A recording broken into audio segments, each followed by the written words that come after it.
consumo libre. Este programa es clasificación B. Puede contener escenas de violencia, adicciones, sexualidad o lenguaje no apto para audiencias menores de 12 años de edad.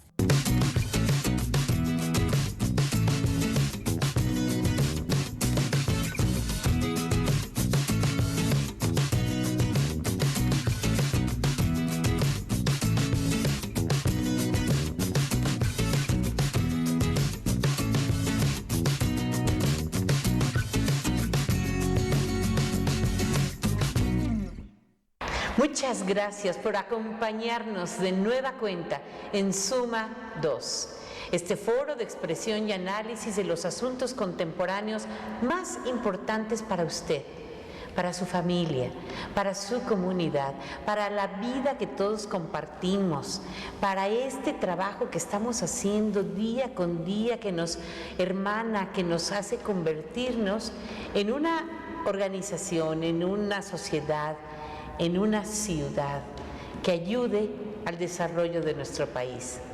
Hoy vamos a tocar un tema de verdad importante.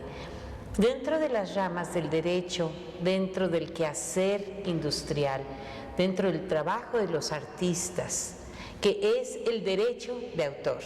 Y para ello cuento con la presencia de dos abogados con mucha experiencia, muchos años ya de conocer el derecho de autor y todas sus derivaciones, lo que esto implica y en qué manera nos puede ayudar. Ellos son el abogado Gil Miguel Sandoval Fernández. Muy bienvenido. Gracias. De verdad es un gusto tenerte aquí. Gracias, muchas gracias. Y Francisco Valderas de Villar y Villar Abogados. Muchísimas gracias por la invitación.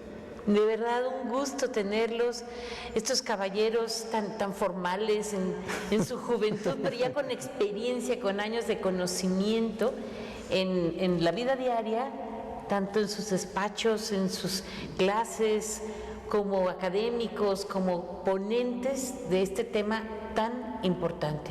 ¿Qué es el derecho de autor, Gil Miguel? El derecho de autor, como lo define la legislación, es el reconocimiento que hace el Estado a favor de todo creador de obras artísticas o literarias, entendiéndose como tal que, bueno, el Estado reconoce que la existencia de una obra conlleva ciertas prerrogativas y derechos a favor de los autores. Estos derechos esencialmente se subdividen en dos, que son unos derechos personales, que es como el ser reconocido como autor de la obra, que en nuestra ley se conocen como derechos morales, y derechos económicos, que es el derecho que se tiene para poder explotar la obra, obtener ganancias de la explotación de la obra, que son los conocidos como derechos patrimoniales, ¿no? Primero que nada hay que ser autor. Exactamente. Es decir, el que se le ocurre la idea, pero además la plasma. Sí, hay un punto muy importante en la legislación. La ley establece que el derecho de autor nace en el momento en que la obra se incorpora en un soporte material, ¿sí? Una partitura. Puede ser lo que sea, lo que pasa es que la ley no distingue qué se entiende por soporte material, y tenemos un principio general de derecho que dice, donde la ley no distingue, no se debe distinguir. Luego entonces, cualquier cuestión material donde pueda plasmarse una obra se puede entender como un soporte material. Por ejemplo, hace poquito escribí un artículo al respecto. Imagínate a un poeta en una cafetería en donde le nace un verso y lo plasma en una servilleta manchada de café. Eso es un soporte material. Ya hay protección de derecho de autor respecto a la obra, ¿no? En el momento en que un cantante, por ejemplo, se le ocurre una melodía y la graba en la grabadora de sonidos de su celular, ya hay soporte material, ¿no? En el momento en que existe un soporte material, ya hay protección de los derechos de autor. Es importante aclarar, porque siempre pasa muchas veces en la práctica, que las ideas no son susceptibles de protección. No existe en nuestro derecho un sistema de protección de ideas. La idea simplemente es un sueño efímero. Mientras no conste en un soporte material, no hay protección como tal, ¿no? Y ocurre que a veces las personas que triunfan gracias a una idea plasmada en un soporte material que tiene mucho éxito, vamos a decir un libro, leído por millones de personas. J.K. Rowling, la autora de Harry Potter, recibió un montón de amenazas conforme su historia de este niño mago se hacía difusión de ella en todo el mundo, gracias a las traducciones que comenzaron a a publicarse 6 meses después de la primera edición. Claro. En Londres por la editorial Scholastic, que por cierto fue la editorial número 12 a la que ella tocó puertas, porque las 11 primeras la rechazaron, porque la historia de este niño mago a nadie le iba a interesar. Entonces, bueno, surgieron personas que dijeron, a mí se me ocurrió antes, ella me copió la idea. Definitivamente algo muy importante y que se debe tomar mucho en cuenta aquí en nuestra cultura mexicana es la cultura del registro. Definitivamente la legislación mexicana nos da pautas, nos da una guía en el cual nos menciona efectivamente la afectación a terceros. A cualquier mexicano, a cualquier persona a nivel mundial se le puede ocurrir una idea, eso es evidentemente claro. Pero al momento de relacionar esta idea y plasmarla en un soporte material, en ese momento es donde actúa el principio de protección automática que la propia ley de la Ley Federal de Derecho de Autor nos dicta. ¿Qué es esto? Como bien lo dicta el licenciado, al momento de generarlo en un soporte material, efectivamente ya hay una protección al autor, pero no hay un reconocimiento por parte del Estado. El reconocimiento por parte del Estado efectivamente se da al momento del registro, al momento en que nosotros como autores o bien autores de libros, vamos ante las autoridades pertinentes, le mostramos nuestra obra literaria, lo registramos, nos expide un certificado principalmente y en ese momento existe un reconocimiento por parte del Estado. ¿Por qué el reconocimiento por parte del Estado? Porque, bueno, una autoridad nos firma y nos sella que efectivamente nosotros somos autores de ese libro, principalmente. ¿Qué pasa con las cuestiones de las obras derivadas? Las cuestiones de las traducciones. Principalmente debe de haber una buena comunicación entre el autor y aquella persona que realiza la traducción de esos libros para que haya la misma influencia que hace el autor con el libro para todas aquellas personas que desean leerla y que el autor exprese sus sentimientos, su forma, esa originalidad que quiere expresarlo dentro del libro, esa traducción sea de la misma manera. Sea fidedigna. Exactamente, que no se corrompa ese sentimiento que el autor quiere expresar en el libro, porque al fin de cuentas eso es lo que hace única a la obra. Y efectivamente va a haber quien diga pues que la idea pues nació de él, ¿no? Pero una vez que no haya esta relación y no lo imprima en un soporte material, que un soporte material entiéndase por algún material en el cual nosotros podamos visualizar, tocar o en este caso percibir con nuestros sentidos humanos, pues entonces no hay en este caso una obra, solamente es un sueño hemífero, bien lo dicta el licenciado, es algo que realmente no se puede proteger y la legislación autoral actualmente vigente nos dicta. En su artículo 14, en la Ley Federal de Derechos de Autor, menciona un listado de lo que no es registrable y lo cual no puede ser reconocido por parte del Estado, y una de ellas son las ideas. Ajá. Ahora, hay obras que son anónimas. Ajá. Hay dichos, hay refranes. Si yo hiciera un libro con la compilación de dichos, refranes y digamos cosas que son anónimas, adagios, leyendas, ¿cuál es el conflicto al que me puedo enfrentar? ¿Cuáles son los peligros? Aquí hay dos puntos importantes, me gustaría separar un poquito de lo que están mencionando, ¿no? Por un lado el tema de la cuestión de las obras anónimas y por otro el tema de la autoría en materia de compilación. En principio, si yo recopilo refranes, dichos, leyendas, que inclusive, como bien comenta el licenciado, el artículo 14 es uno de los textos que no se puede registrar, o sea, un dicho no es propio de alguien, realmente sí puede existir una autoría por la compilación que estoy realizando respecto a esos dichos, leyendas, ¿no? O sea, realmente, ¿cuál es la autoría? Bueno, pues simplemente el manejo significativo de la información, la distribución y el orden de la misma. Esa sería mi autoría, ¿no? Es como, por ejemplo, yo le comento mucho a los alumnos, ¿no? Cuando estabas en secundaria, bueno, a mí me tocaban todavía los cassettes, ¿no? De repente tenías tu cassette de puras canciones padres número 1, ¿no? Y grababas 20 canciones que eran las que más te gustaban a ti. Ahí ya hay una autoría.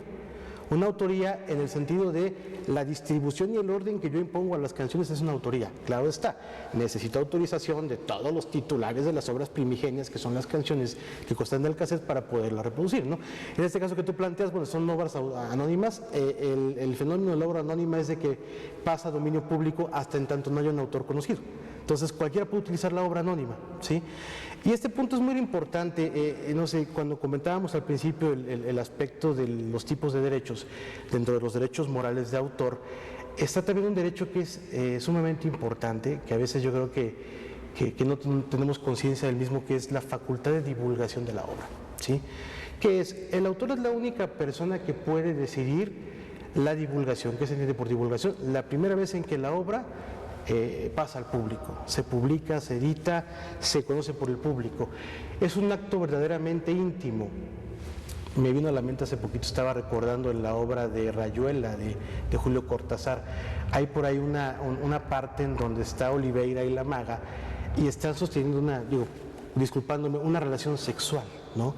La manera en que la describe Julio Cortázar es tan precisa, tan pura, tan tierna, tan alegre, pero también tan sucia, tan pervertida, tan todo, tan increíble, que uno se pone a pensar, bueno, imagínate si yo escribiera una cuestión así como se lo en Rayuela, y de repente exponerme a que toda la gente va a conocer la manera en que yo siento, en que yo pienso, en que yo me reflejo.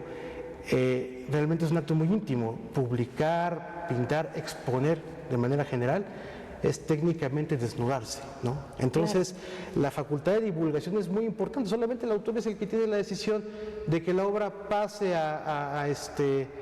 sea vista por el público o mantenerla inédita, simplemente, ¿no?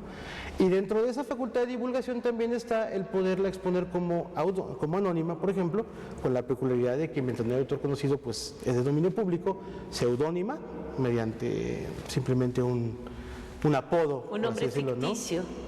Exactamente, ¿no? O bueno, pues pero ese nombre ficticio se tiene que registrar ante el Instituto Nacional de Derechos de Autor. No tanto el nombre, tienes la opción tú al momento en que emites el registro de poderla registrar como seudónima y es un sobre cerrado donde establecen los nombres, así como tipo las picas que se usan para los concursos literarios, similar, ¿no? Ahora, digamos, aunque una persona que escribe y es autor de una obra literaria, vamos a decir, se publica bajo un nombre acortado. Un seudónimo.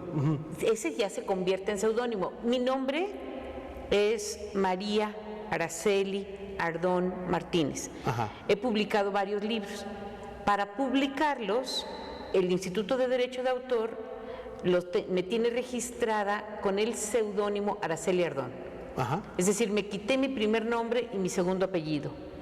Y de esta manera me quedo con un nombre que es más susceptible de ser registrado en la memoria de los autores, de los lectores. Los lectores pueden acordarse de Carlos Fuentes, Carlos Monsiváis, o sea, son dos nombres, Guadalupe Loaesa, eso no sería propiamente un seudónimo, sería más bien el nombre del autor, ¿no? Pero es acortado. Ajá. Entonces sí le pusieron en el documento que era un seudónimo.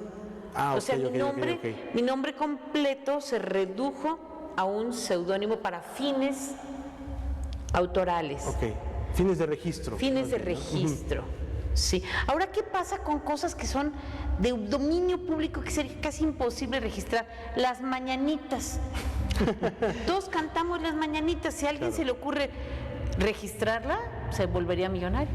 Definitivamente, pero bueno, estas cuestiones de las obras del dominio público, que efectivamente no hay una identificación del autor como tal. Obviamente pasa con las cuestiones como las marcas famosas. ¿Qué es lo que sucede? Todo el mundo sabe cuáles son las marcas famosas aquí en México y en el mundo.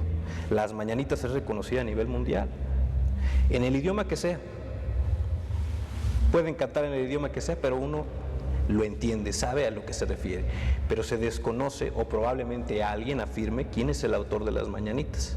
¿Qué es lo que sucede? Bueno, efectivamente no se le concede un registro como tal a una persona que atrevidamente puede decir yo soy el autor de las mañanitas, porque por obvias razones es una canción que ha perdurado durante mucho tiempo atrás. Y el Estado, ¿qué es lo que hace? Definitivamente el Instituto Nacional de Derecho de Autor dice no le puedo conceder ese registro a pesar de que sea de buena fe. Vamos a hablar de esto en cuanto regresemos de esta pausa. Claro que sí. Muchas gracias, no se vaya.